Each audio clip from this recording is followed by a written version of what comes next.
नमस्कार मित्रांनो, आपण चोरीच्या, लुटमारीच्या, दरोड्याच्या बातम्या नेहमी ऐकत असतो. पण सामान्यपणे ह्या चोरी किंवा दरोडे जे होतात ते मौल्यवान वस्तूंचे, रोखीचे, सोन्या चांदीच्या दागिन्यांचे अशा प्रकारचे असतात. परंतु एक नवीन, एक थोडासा याला असं म्हणता येईल की कल्पना करता येणार नाही अशी एक चोरी अलीकडे युरोपमध्ये झाली. ही चोरी आहे किटकॅट चॉकलेटची. कल्पना करू शकता? अशी गोष्ट क्वचितच ऐकायला मिळते. अशीच एक घटना युरोपमध्ये झाली. मध्य इटलीतील नेस्लेच्या एका कारखान्यातून 12 टन किटकॅटचे चॉकलेट्स भरलेला एक ट्रक पोलंडकडे चालला होता आणि या मालात कंपनीच्या नवीन फॉर्म्युला 1 रेंजमधल्या चॉकलेटचा समावेश होता. मात्र हा मौल्यवान चॉकलेटचा साठा घेऊन जाणारा ट्रक अचानक मार्गातच गायब झाला. नेस्लेने याच्यावर प्रतिक्रिया दिली आणि असं म्हटलं की 12 टनमध्ये आमची 4,13,000 14,000 इतकी युनिट्स होती आणि वाहतुकीच्या दरम्यानमध्येच हा ट्रक चोरीला गेला. कंपनीने त्यांच्या जाहिराती वापरलेला शब्द हॅव ए ब्रेक असं म्हणून जरा त्याला सौम्य करण्याचा प्रयत्न केला आणि चोरांनी ही घटना फारच गंभीरपणे घेतली आहे आणि 12 टनाहून अधिक चॉकलेट्स सोबत ते ब्रेक घेत आहेत अशी थोडीशी मिश्किल टिप्पणी त्यांनी केली. चोरांनी चोरलेले चॉकलेट्स हे उत्कृष्ट चवीचे आहेत म्हणून त्यांनी चोरले अशी ही पुष्टी नेस्लेने त्यावेळेला केली. अर्थात सदर ट्रक आणि त्यातला माल अजूनही सापडलेला नाही. स्थानिक प्रशासन त्याचा शोध घेत आहे. पुरवठा साखळीमधले म्हणजे सप्लाय चेनमधले जे कोणी पार्टनर्स आहेत त्यांच्या मदतीने हा तपास सुरू आहे.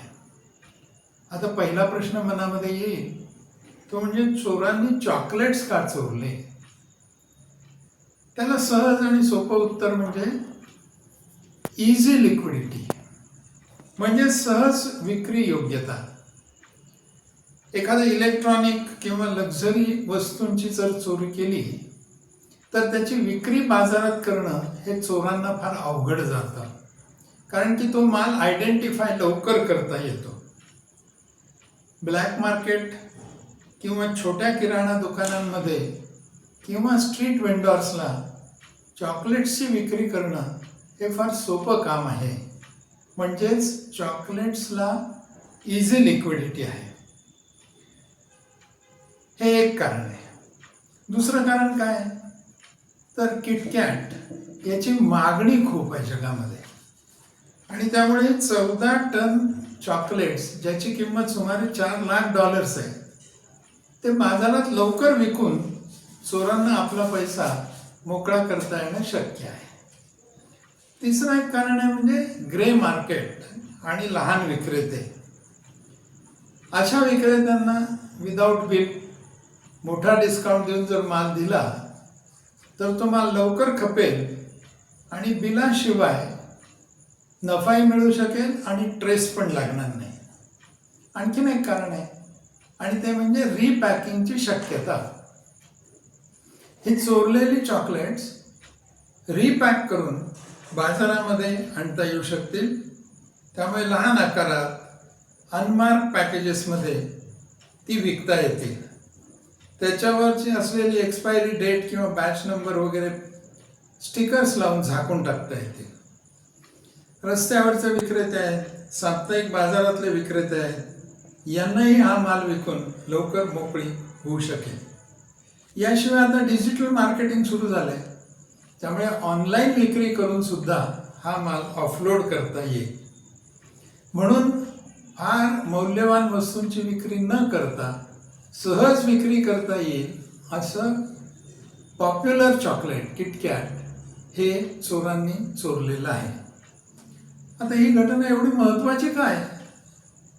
एखाद्या कंपनीचा चॉकलेटचा ट्रक 12 टन $4 लाख एवढं महत्वाचं काय?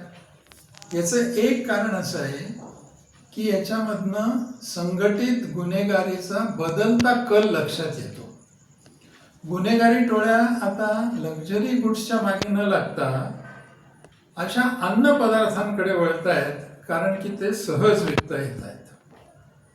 दुसरं एक महत्वाचं कारण आपल्याला लक्षात येईल ते म्हणजे सप्लाय चेन, ज्याला पुरवठा साखळी आपण म्हणू शकतो, त्या साखळीतले कमकुवत दुवे. नेस्ले सारखी इंटरनॅशनल मल्टीनॅशनल कंपनी, एवढ्या मोठ्या कंपनीला सुद्धा वाहतूक सुरक्षेच्या समस्या भेडसावू लागलेल्या आपल्याला दिसतात. तिसरा एक परिणाम तो म्हणजे आर्थिक परिणाम असू शकतो. अशा चोरीमुळे काय होणार? स्थानिक बाजारपेठेमध्ये असा माल कमी किमतीला येणार आणि त्यामुळे मार्केट डिस्टॉर्ट होऊ शकतं. हा जर पुन्हा केलेला माल ग्राहकांच्या ताब्यात आला तर त्याची तपासणी कोणी केलेली असेल नसेल हे सांगता येणार नाही आणि त्यामुळे अन्न सुरक्षेचा प्रश्नही महत्त्वाचा येऊ शकतो. अशा या प्रकरणामध्ये काही रिस्क, काही कमकुवत बाबी या समोर येतात. त्यातली पहिली आहे म्हणजे माल वाहतुकी दरम्यान सर्वाधिक असुरक्षितता वाटायला लागलेली आहे. त्यामुळे पार्किंगसाठी थांबलेल्या गाड्या असतील, क्रॉस बॉर्डर गाड्या असतील, चालकांची सुरक्षा असेल, या सगळ्याकडे लक्ष देण्याची आवश्यकता आहे. या सगळ्या चॉकलेट्सवर ब्रँच कोड होता तरी सुद्धा हे ट्रेस झाले नाहीत. याचाच अर्थ ट्रॅकिंगचे लिमिटेशन्स उघड झालेत. चोरी रोखता आलेली नाही आणि झालेली चोरी त्याचा माग पण काढता आलेला नाही. क्रॉस बॉर्डर कोऑर्डिनेशन गॅप ही सुद्धा प्रामुख्याने समोर आली. एका देशाची सीमा ओलांडून दुसऱ्या देशात ज्या वेळेला ट्रक जातो त्याला क्रॉस बॉर्डर म्हणतात. याच्यामध्ये इटली आणि पोलंडच्या दरम्यान मालाची जी हालचाल अनेक देशांच्या अधिकाराच्या क्षेत्रात न होते, त्यामुळे त्याचा तपास आणि त्याचा रिस्पॉन्स, प्रतिसाद, ही पण प्रक्रिया गुंतागुंतीची बनत चाललेली आहे आणि म्हणून चोरी शोधून काढणं, चोरीचा माल परत मिळवणं हे अवघड झालेलं आहे. थोडक्यात काय, ही घटना याच्यावर एम्फसिस करते, जोर देते की बाबाने फक्त उत्पादनावर कॉन्सन्ट्रेशन करून आता यापुढे चालणार नाही, तर वाहतूक आणि सप्लाय चेन याची सुरक्षा सुद्धा तितकीच महत्त्वाची आहे. याचा काही दीर्घकालीन परिणाम पण होण्याची शक्यता आहे. त्यातला पहिला परिणाम म्हणजे इथून पुढे विम्याची कॉस्ट ही वाढण्याची शक्यता आहे. म्हणजे जास्ती रकमेचा विमा हा घ्यावा लागेल आणि विमा कंपन्या सुद्धा त्यासाठी जास्ती प्रीमियम आकारू शकतील. अशा मोठ्या कंपन्यांना ज्यांचा माल अनेक देशांमध्ये जात असतो त्यांना आता इथून पुढे लॉजिस्टिक्स आणि वाहतूक सुरक्षेसाठी अधिक गुंतवणूक करावी लागेल. तसंच तंत्रज्ञानाचा वापर करावा लागेल. GPS आधारित ट्रॅकिंग प्रणाली करावी लागेल. AI वापरून मार्ग निरीक्षण आणि जोखीम निरीक्षण हे करावं लागेल.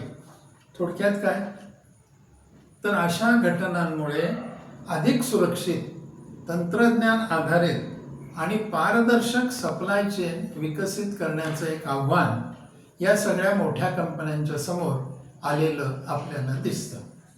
आज थांबूया. नमस्कार.